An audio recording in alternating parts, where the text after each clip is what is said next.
오늘 수업 내용 교재 34쪽 먼저 봅니다. 교재 34쪽. 오늘 홍길동전이라는 소설에 대해서 읽을 건데, 이 홍길동전이 고전소설이면서 영웅소설이기 때문에 요거에 대한 개념을 조금 정리를 하겠습니다. 영웅소설. 자, 고전소설 교재 우리 34쪽에 나와 있고요. 고전소설 뜻 볼게요. 1894년 갑오개혁 이전까지 지어진 소설이라고 되어 있는데, 그러니까 아주 옛날부터 해서 1894년까지 쉽게 말하면 예전에 조선시대 혹은 고려시대를 배경으로 지어진 소설을 고전소설이라고 보면 돼요. 자, 고전소설과 현대소설을 나눈 이유는 고전소설과 현대소설이 구성이라든지 아니면은 내용, 주제 이런 것들이 차이가 많기 때문에 이렇게 나눠 놓은 겁니다. 자, 고전소설의 특징 봅시다. 고전소설은 보통 권선징악이나 유교적 교훈을 주제로 한 소설이 많다고 합니다. 자, 권선징악 뜻 봅시다. 권선징악은 선을 권장하고 악을 징계한다 라는 뜻이에요. 그래서 권선징악 중요합니다. 권선징악이라는 말에 동그라미 해놓으면 되고, 그 다음에 유교적인 교훈, 충이나 효, 부모님께 효도를 해야 되고 나라에 충성을 해야 된다라는 교훈을 주제로 삼은 소설이 많습니다. 자, 그리고 구성 중요합니다. 구성 발표하세요.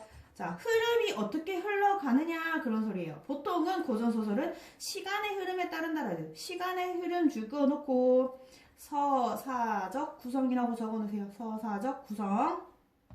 요거 잘 안 보이면 확대를 해가지고 적고 이렇게 하면 됩니다. 자, 시간의 흐름, 서사적 구성이라고 적어놓고 일대기적 구성 봅시다. 일대기적이라는 게 무슨 뜻이냐면 주인공의 출생부터 죽음까지 시간 순서대로 쓰는 것을 일대기라고 한대요.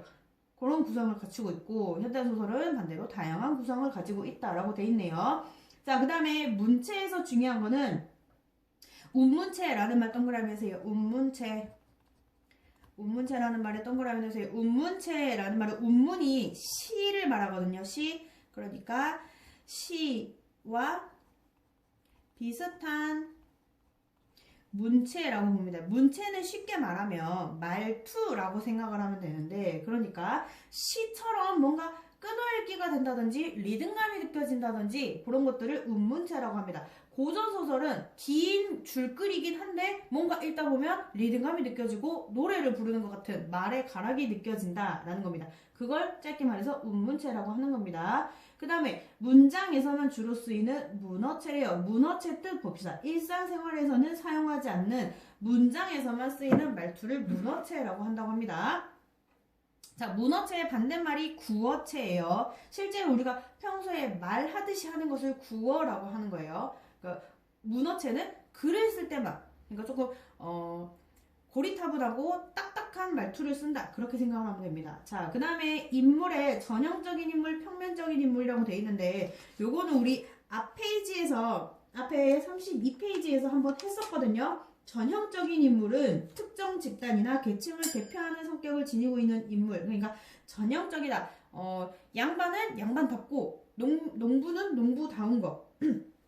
이런 것들을 전형적인 인물이라고 하고요. 그 다음에 하나 보니까 평면적인 인물. 평면적인 인물은 처음에 시작할 때부터 끝날 때까지 성격의 변화가 없는, 처음에 등장할 때 착한 사람이었으면 끝날 때도 착한 사람. 이런 것들을 평면적인 인물이라고 합니다. 자, 그런 인물들이 많이 등장을 한대요. 고전소설은. 자, 그 다음에 사건, 비현실적 사건이 많이 나오고 사건이 우연적으로 전개된다. 우연적 전개라는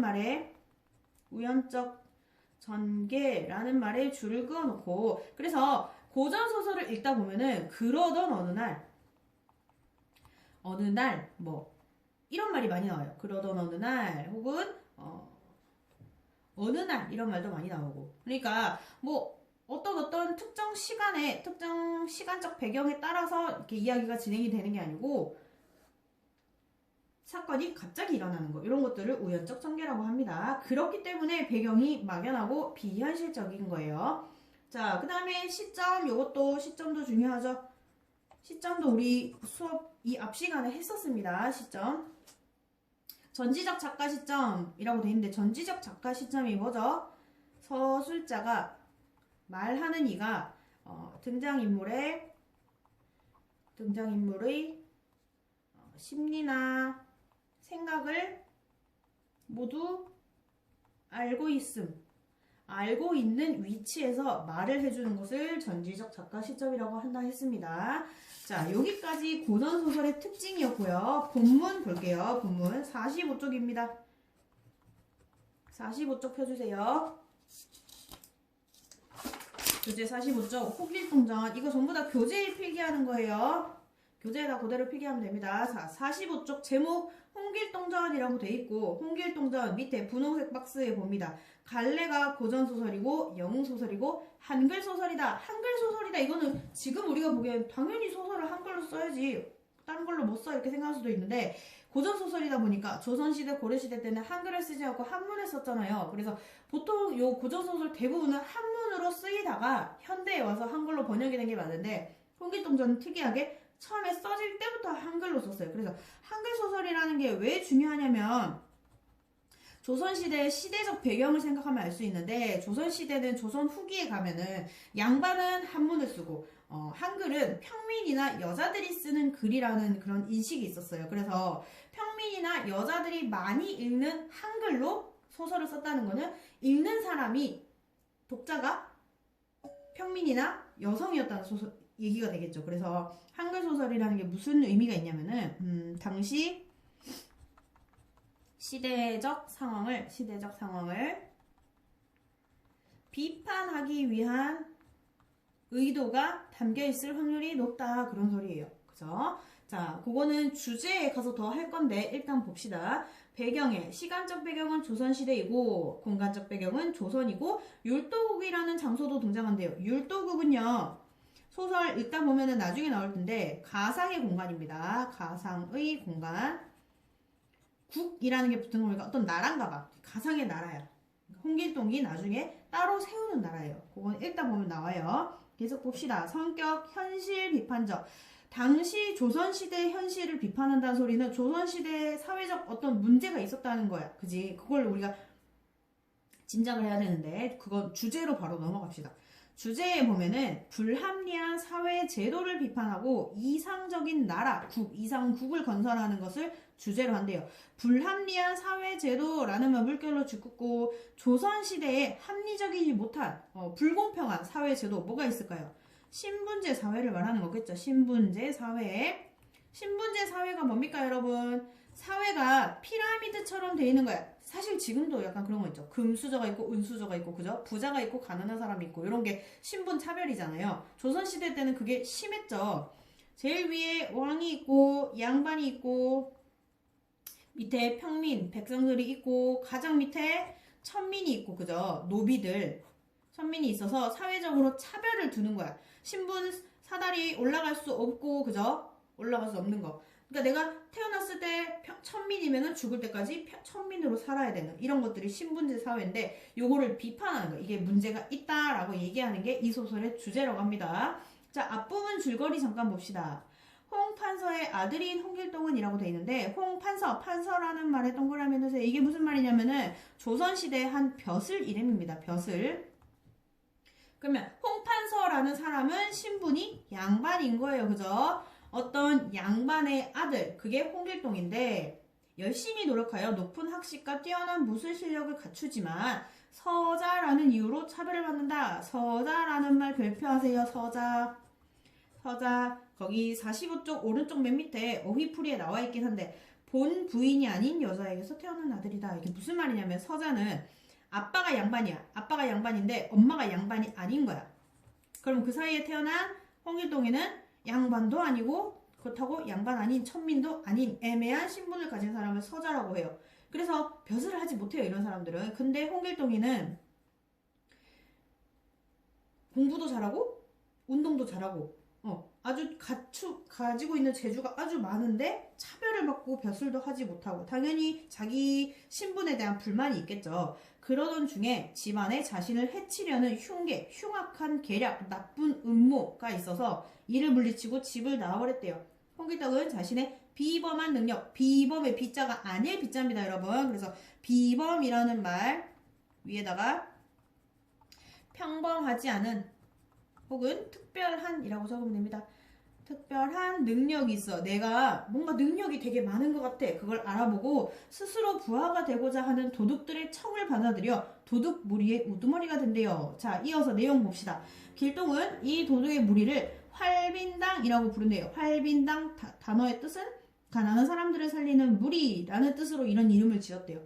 조선 팔도를 돌아다니며 8개의 도, 지금 우리 뭐 경기도, 전라도, 경상도 뭐 이렇게 있잖아요. 북한까지 해가지고 다 합치면은 도가 8개가 있었어요. 그러니까 우리나라 전국 방방 곳곳을 다 돌아다니면서 각 읍의 관리 가운데, 관리는 우리가 아는 말로 하자면 사또 이런 사람들을 말하는 거죠. 사또.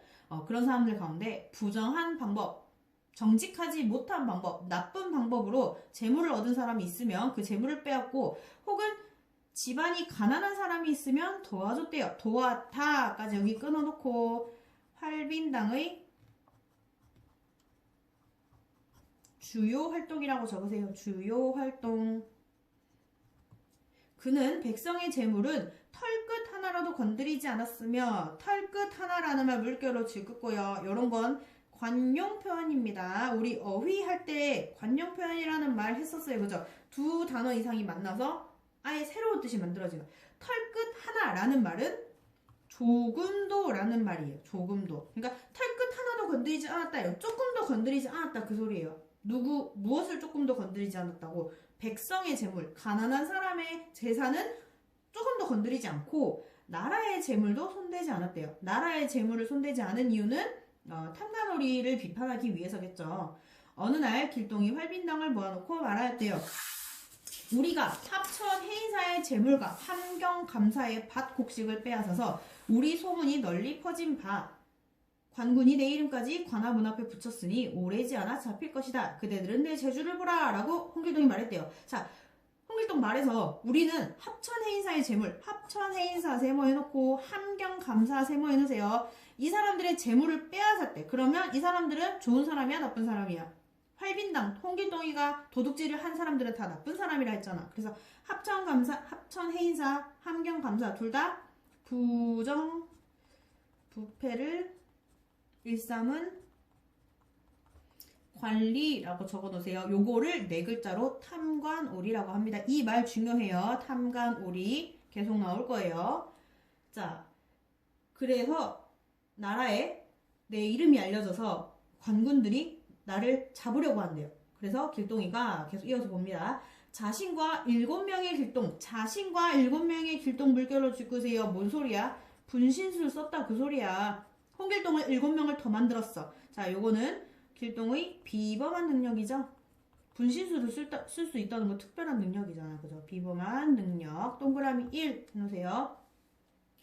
길동을 팔도에 하나씩 흩어지게 하고 각각 수백 명을 거느리고 다니게 하였다. 그러니 어느 길동이 진짜 길동인지 알아낼 도리가 없었다. 이들 8명의 길동이 팔도를 돌아다니며 요것도 물결로 질끝자 요술로 바람과 비를 불러일으키고 각 읍의 곡식을 하룻밤 사이에 종적도 없이 사라지게 한데 비범한 능력 동그라미 2라고 적자.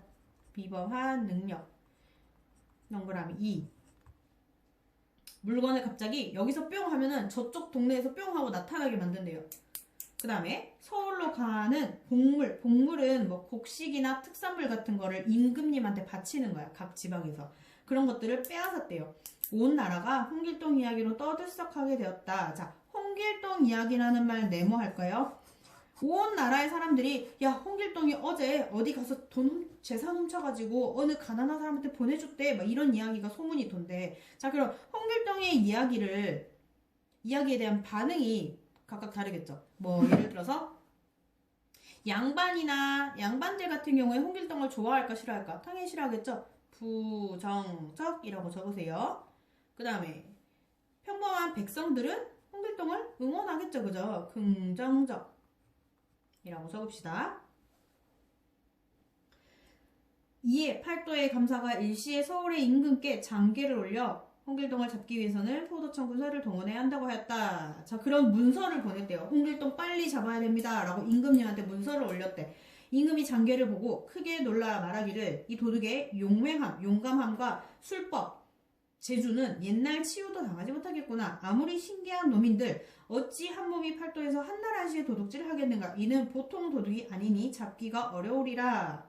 라고 하면서 좌우 포도청 군사들을 함께 내보내 도둑을 잡으라 하였다. 라고 했대요.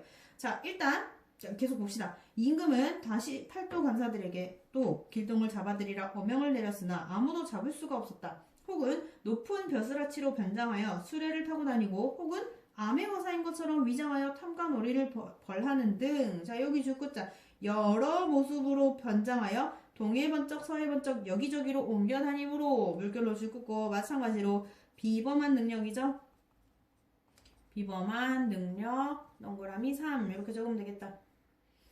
누가 홍길동인지 알기 어렵고 알았다 하더라도 뒤를 쫓기가 쉽지 않았기 때문이다. 그리고 홍길동이 너무 특별한 능력이 있어가지고 홍길동을 잡기가 힘들었다 이런 내용입니다. 자, 일단 여기까지 교재에다가 필기를 해놓고 선생님이 아까 사진 보내준 거 필기하면 되겠습니다.